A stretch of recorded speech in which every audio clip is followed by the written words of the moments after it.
All right, so I want to move on to the whole title picture. Now, I know Dave Meltzer is a friend of the show, or he's been on the show. I don't know what your guys' relationship is or anything, but for me, like, I've always said, Meltzer's the guy that did all this, and if he's got no sources anymore, and he's got wrestlers waiting for his ratings to come out on a Tuesday, if the wrestlers want to know how many stars that he gave them, and the marks are still paying $10.99 for the wrong information, and this guy is managing to get, I don't know, let's say he's getting, if Meltzer's got 10,000 people paying $10.99 a month, do you know how much money that is?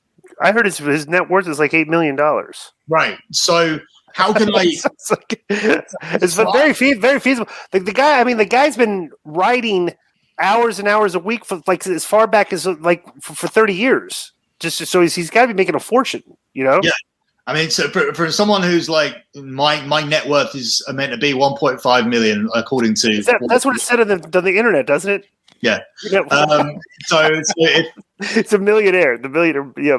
Well, I mean, if you include like cars, property, bank, I don't know how they work that out. How did they find it out? I have no idea. Like, yeah, it's kind of weird. How do they even know that? You know, I have no idea. But there is something to it because instead of renting, when I bought my flat, which I bought outright, it went up. So I don't know how they how they find anything. I don't know how they get. They're pretty close, but I don't know how they get their information. I thought they were just trolls making it up all the years because they were way off with me for a while. Because anyway, I have no idea. But yeah, I got nothing but respect for somebody that can do that. But I don't know at this point whether the guy is full of shit or whether he's got a really, really bad source. And it's almost to the point where I want to help the guy and say, get out of this toxic relationship with this person that's feeding you this because the information he has is completely different to the information I have. Which is what? Historically over the last 5 years, when me and Dave have the wrong information, the different information, it's a whitewash. It's 100% I'm correct, and it's 100% he's incorrect. Well, you've obviously got a very deep source in WWE that you've documented on the show that you've been correct quite often on a lot of hot button issues that led you credibility. All right, so you obviously have a very deep, good source. This is what I tell the idiots now when they come at me. I say, look, if you're not disrespecting me, you're disrespecting the decisions of Disco and Conan. Disco's known what I've done for 2 years of Russo, and Conan trusts Disco. So I don't really give a what people have to say because it's you guys that have made the decision based on my track record. So what's going on with ratings and stuff? Yeah, so this is. Let me read you what Dave's saying. This really struck me because it's nothing like what I've heard at all. He's saying the plan for day one was that Seth was going to be WWE champion coming off the show, and Lesnar was going to be Universal champion coming off the show. So he's saying on a B pay-per-view on January the 1st, they were going to switch both of the world titles on day one to Rollins and to Brock. So he's now saying, so Lesnar is now the WWE champion.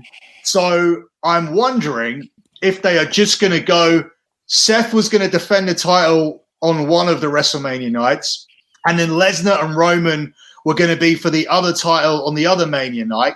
And I was kind of told it's going to end up where it's supposed to be.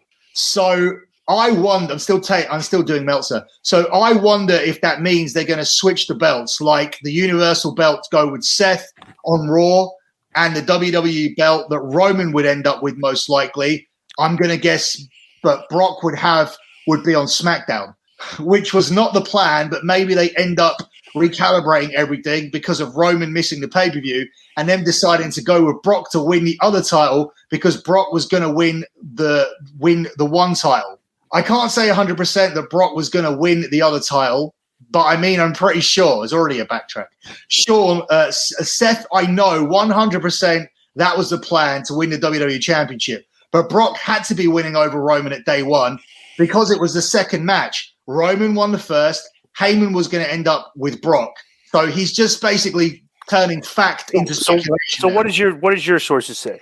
It still goes on. I figured that Heyman was going to screw Roman in that match, but that match never happened. So he's saying now that he figured that Heyman was going to screw Roman, and that would make Roman a babyface going into Mania.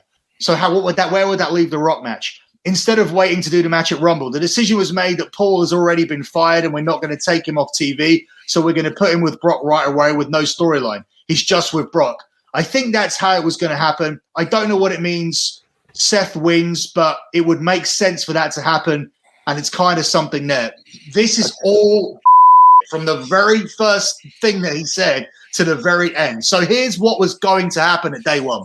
Paul Heyman was going to show his loyalty to Roman Reigns. Okay?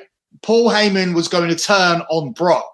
So he wasn't going to be with Brock. He was just going to come down and he was going to turn on Brock. It was very simple what they were doing.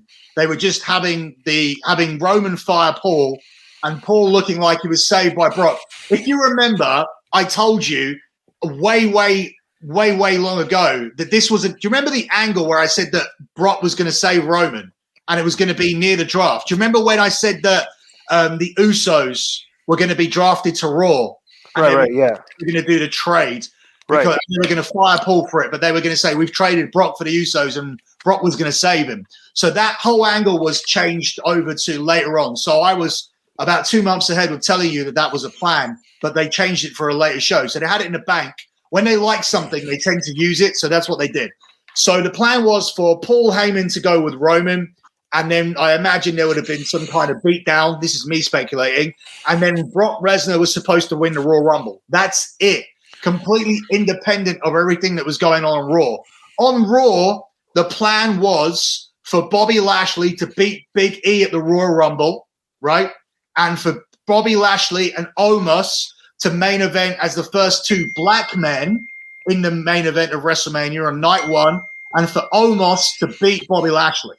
And really? They're shooting Omos to the moon, huh? They were. That's what they were. That was the plan, yeah. Okay. So night one, you've got Omos and Lashley in the main event with Bobby Lashley going in as a babyface that fired MVP.